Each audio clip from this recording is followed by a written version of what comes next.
नमस्ते दोस्तों। तो दोस्तों, आज बहुत दिनों के बाद मैं एक सच्ची घटना आपके लिए लेकर आया हूँ। और ये कहानी है धन की, दौलत की, पैसे की, बल्कि कहो तो पैसों के अंबार की।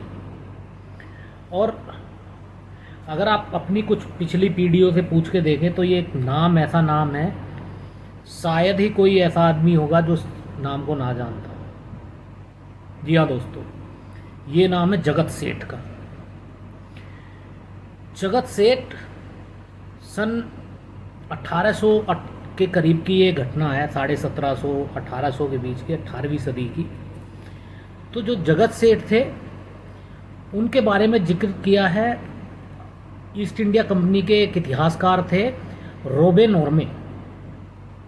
रोबेन ओर्मे ने लिखा है कि जो जगत सेठ थे उस वक्त पे दुनिया के सबसे बड़े इंटरनेशनल बैंकर थे। उनकी अपनी टकसाल थी और एक अंदाज़ा जो लगाया जाता है उस टाइम पे जो उनकी नेटवर्थ थी वो लगभग 2 लाख करोड़ थी। ईस्ट इंडिया कंपनी भी उनसे कर्जा लेकर के अपना बिजनेस चलाती थी, बल्कि ढाका और आपका बाकी और दूसरे अफगानिस्तान और आसपास के एशियन देश भी उनसे कर्जा लेते थे। उनका जो असली नाम था वो था फतेह चंद। सन 1723 में जो मुग़ल एम्परर थे मोहम्मद सादाब, उन्होंने उनके लिए एक नई उपाधि दी, जगत सेठ की। तो दोस्तों, उनके पास में अकूत दौलत थी, उस परिवार के पास में सब कुछ था और वो सब कर्जे पर पैसा बांटते थे, एक बैंकर की तरह काम करते थे। तो उन्होंने ईस्ट इंडिया कंपनी को भी पैसा दिया जो ईस्ट इंडिया कंपनी ने कभी नहीं लौटाया। उसके बाद उन्होंने दूसरे जहाँ जहाँ भी उन्होंने वो पैसा दिया, वो सब पैसा उनका धीरे धीरे करके मारा गया। बताया क्या जाता है कि ये फैक्ट ही है कि वो बंगाल के रहने वाले थे, मुर्शिदाबाद में उनका घर था और वो वहाँ पर ही अपना कारोबार देखते थे। उसके अलावा उनकी शाखाएं थी पूरे देश में, विदेश में, जहाँ से वो कर्जे पर पैसा दिया करते थे।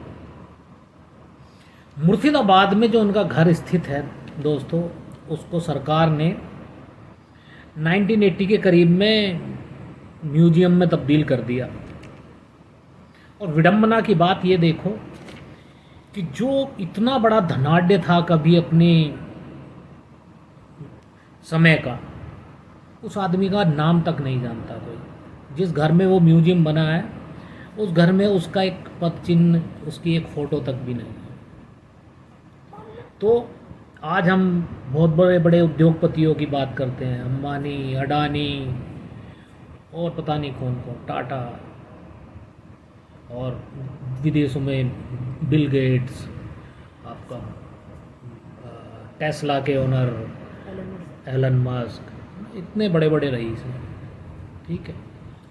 और सब लोग अपनी दौलत के ऊपर एक मजबूती के साथ में अपना कारोबार चला रहे हैं, विस्तार कर रहे हैं।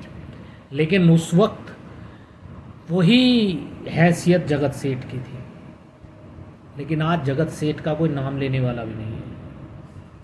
तो दोस्तों, ये जो धन दौलत और ये जो पैसे की लालसा है ना, जिसके पीछे हम दौड़ते हैं, जिसकी हम ढेर लगाते हैं, हमारा नाम और हमारी शोहरत या हमें लोग तभी जानते हैं कि जब हमने कुछ अच्छे काम करते हैं और हमने कुछ ऐसा अर्जित किया हो अपने जीवन काल में जिसके लिए अगली कुछ पीढ़ियां हमें याद रखें। अगर हमने खाली धन पे ही राज्य किया है और धन के सहारे ही अपना जीवन चलाया है, हमें कोई याद नहीं रखेगा। तो दोस्तों, बस इतना ही कहना चाहूँगा। जगत सेठ की कहानी को आप जाकर के कहीं पे भी पढ़ सकते हैं, तब आपको ये एहसास होगा कि पैसा ही सब कुछ नहीं है। ठीक है दोस्तों, नमस्कार।